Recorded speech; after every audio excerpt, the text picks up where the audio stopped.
Good morning from Panhandle Outdoors, America's only daily outdoor TV show. Your source for fishing, hunting, and information for folks who enjoy the great outdoors. Now sit back, relax. It's Panhandle Outdoors.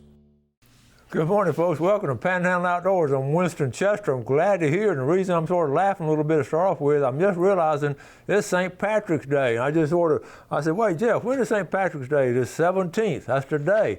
And I have no green on. I apologize. And this is when I can tell I'm really away from the school system, because all those years I was teaching, man, we just made it a point. If you didn't wear green, you got pinched and all that kind of, we did that as teachers and coaches. We pinched each other, but we all started wearing, we always wore green. But I sort of feel out of place on St. Patrick's Day. I found this cap over here, so if I put this on, that's some green, but we're just going to, we're just going to go with it. Okay, I'll put it up there.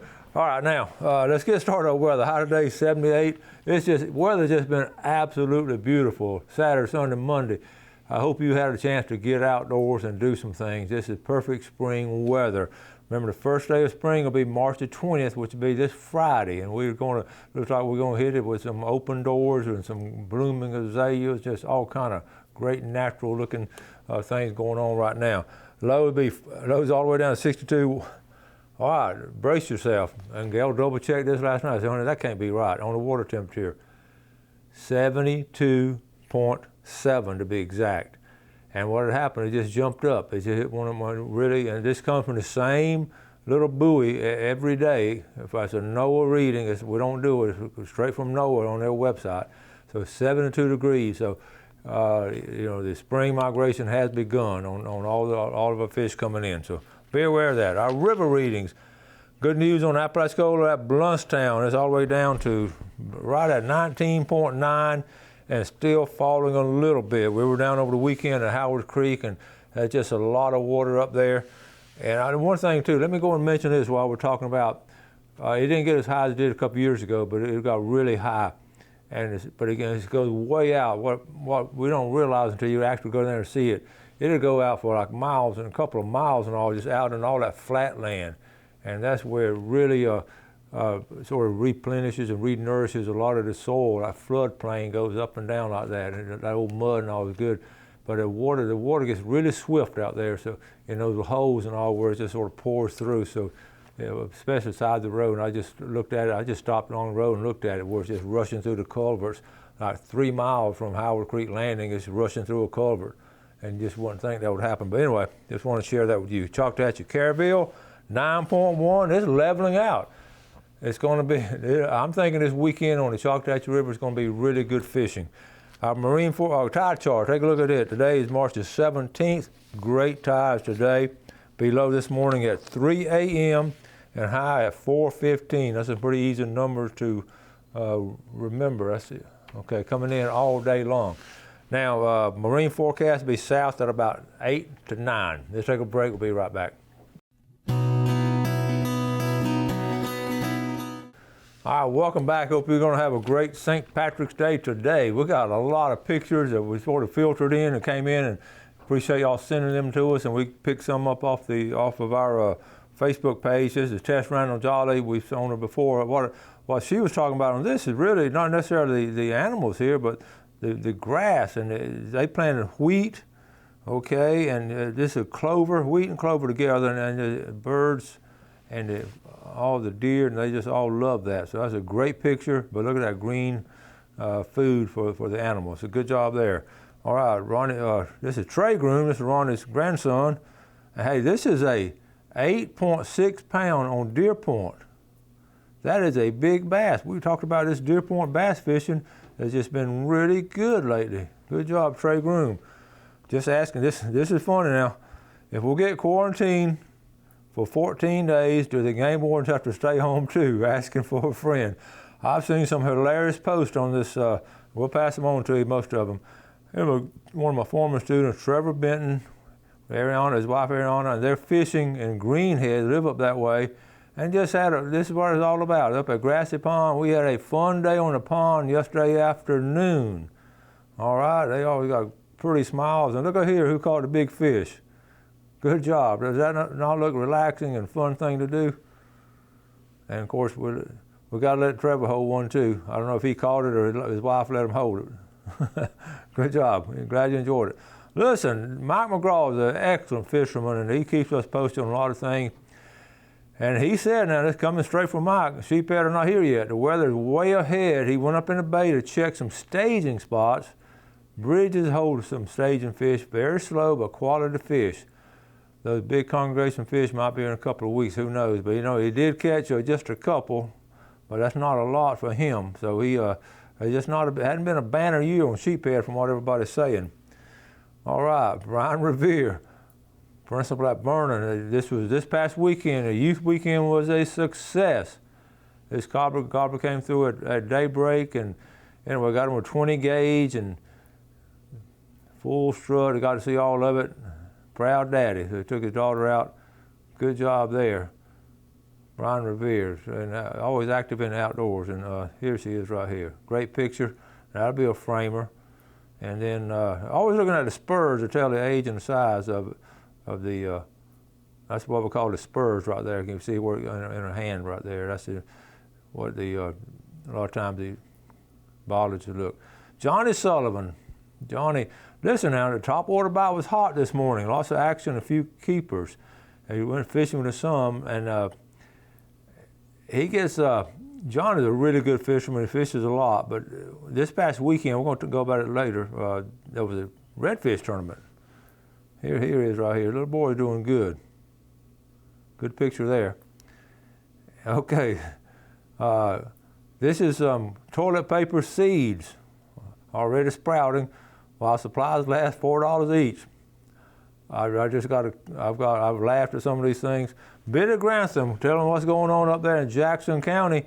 Billy didn't go fishing. He didn't go fishing today, but he had to babysit. There were 30 boats at the first bridge and another 16 at the Sneeds Park on Lake Seminole. You don't think folks were fishing this past weekend, but you see how early it was and real foggy. There were a lot of folks on the water, freshwater and saltwater. Here's another picture here, the other boat ramp. A lot of trucks out up there in Jackson County at the Sneeds ramp. All right, we're going to take a quick break, and we'll be right back with some more pictures.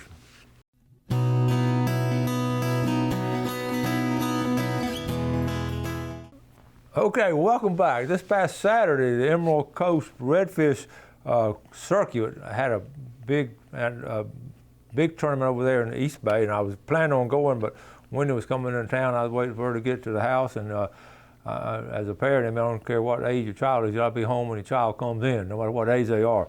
So anyway, I didn't get it. I was going to go film the weigh-in and all, but I did get the results. I talked to some people who fished it, and they had a good Saturday of fishing. Here it is. Here are the results. I'm going to show you some pictures. There were 19 teams. First place was Brett Shoemate. You can see, I'm going to show you the picture for top three. But you see the weight on the far right-hand side, you see the total weights, okay?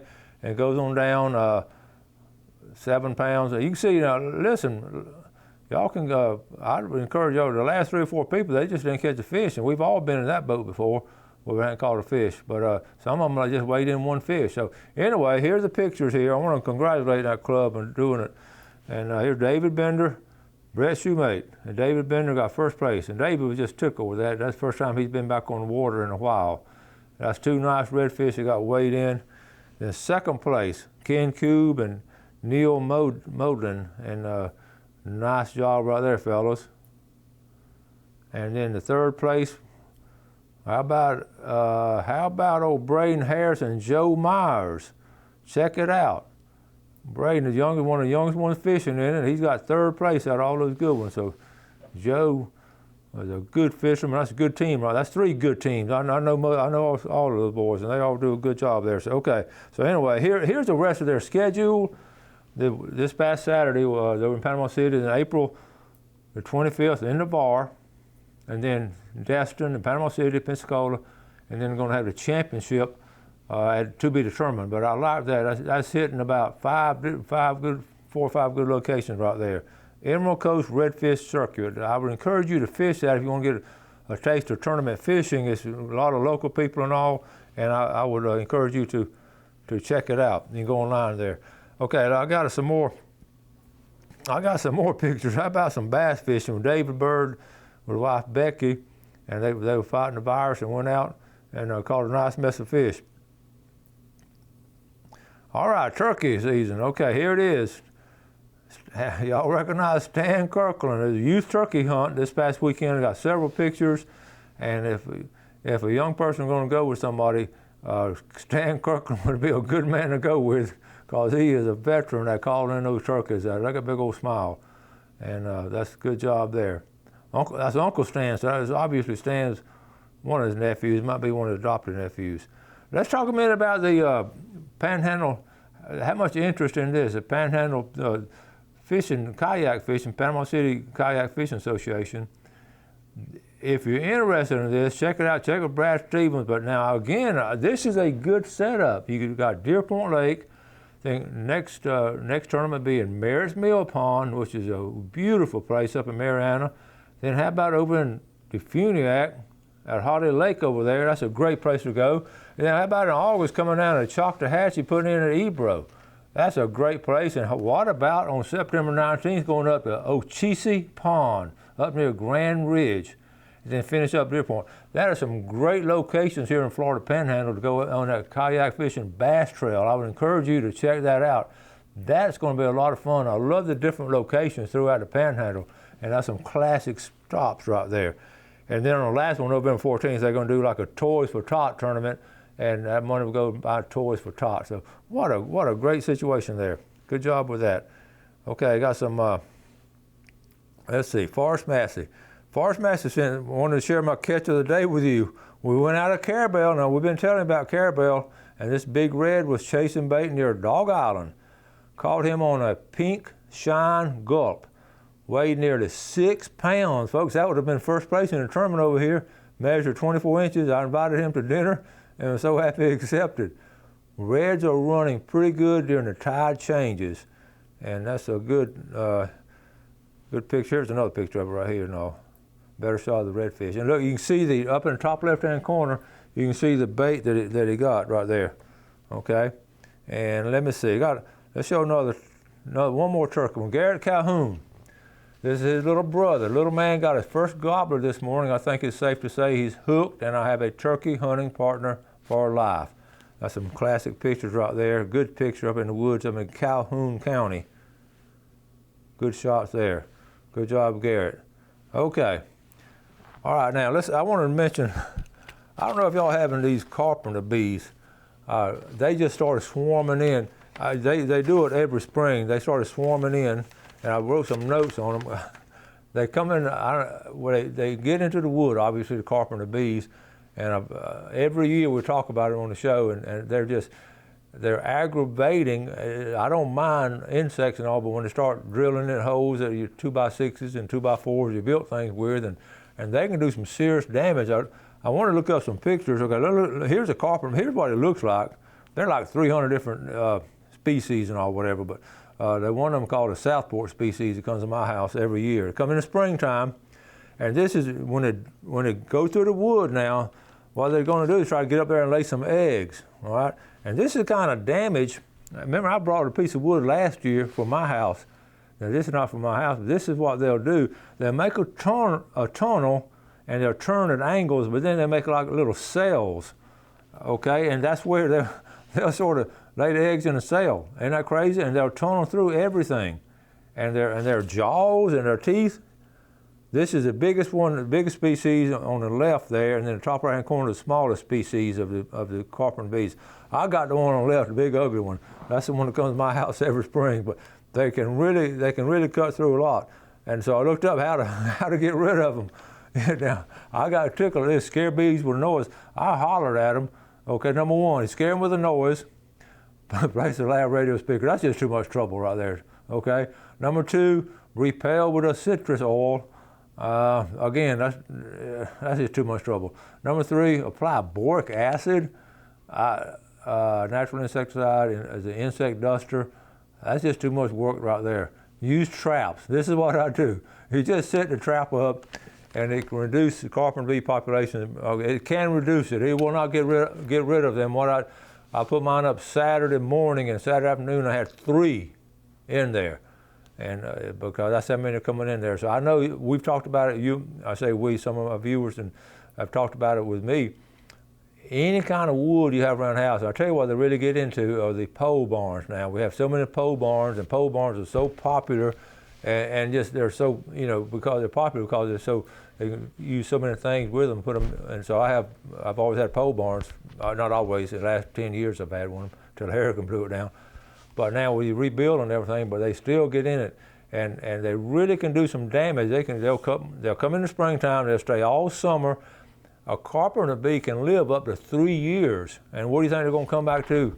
They're going to come back to the same spot. And you know what the scientists say, in the wintertime, they will actually go back to the same spot and get up there in the same hole and sort of just hibernate in the same hole. And come back in springtime and drill it some more. I don't like them. and let's see, there were 2 more these traps. Number 5 was using insecticide, which I don't like to do, and then fill holes. That was a funny one to me because I've tried filling holes with caulk, and I've done that, but they'll come through it. A lot of times they somehow turn around and come back through it. So anyway, the Carpenter Bees and Coach Chester don't get along very well. So I just want to share that with you. I know y'all are having some of the same trouble, but they came in. I think they know exactly when spring begins. So they're here now, so be aware of it. All right, we'll take a break and be right back.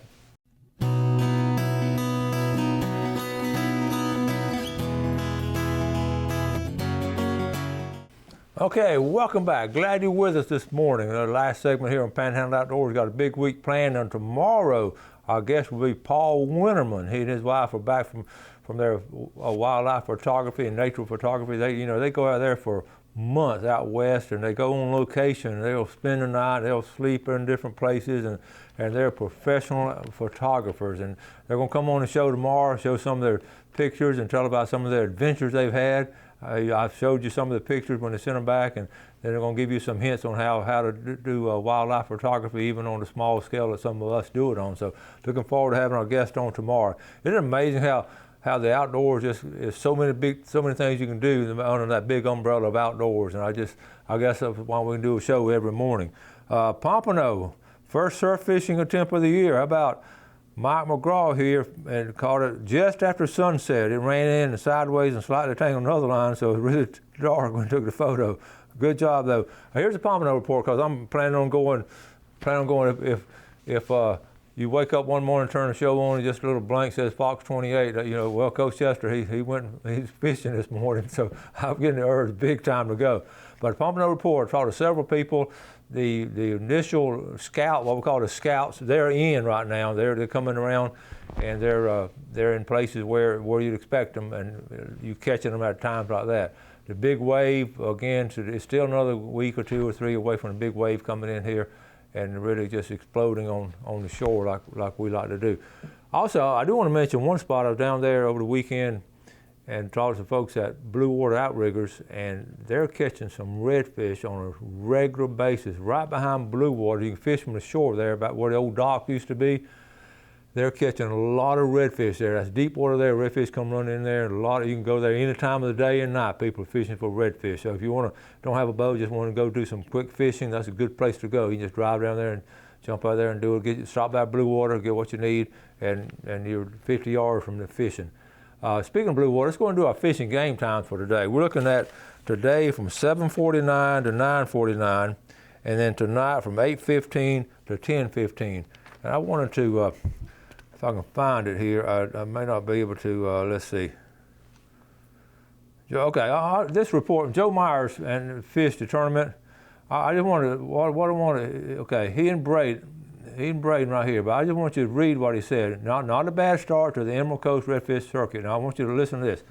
They called the team Catch and Keep, took 3rd overall in 1st place, but this sentence right here, everything caught in the last 45 minutes of the day, okay?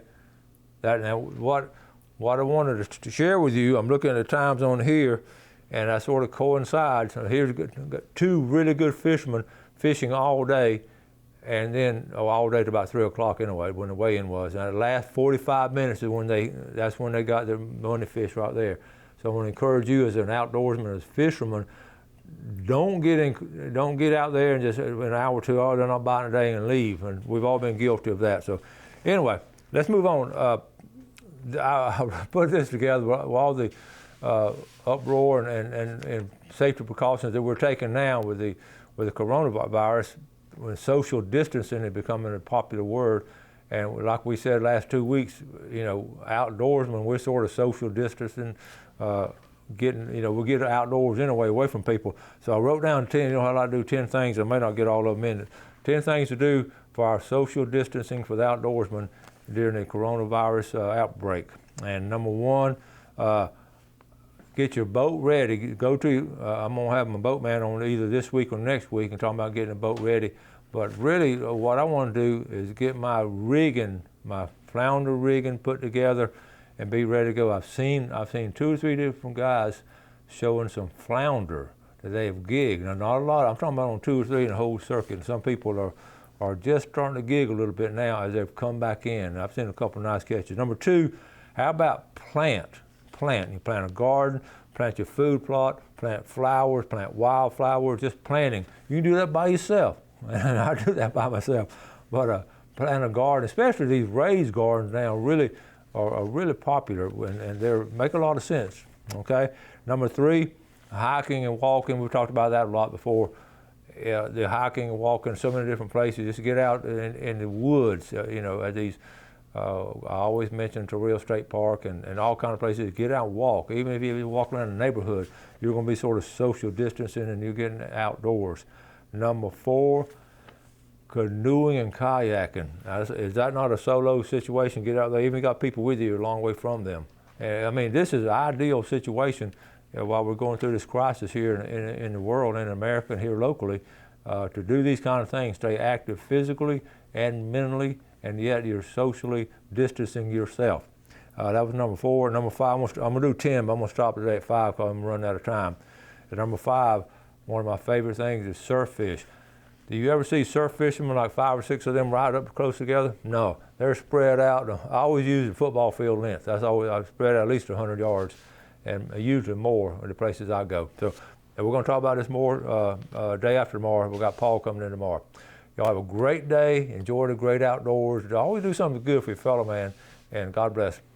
Thanks for watching America's only daily outdoor TV show, Panhandle Outdoors with Winston Chester, featuring hunting, fishing, and other activities and information to help you enjoy the great outdoors. Join us next time for Panhandle Outdoors.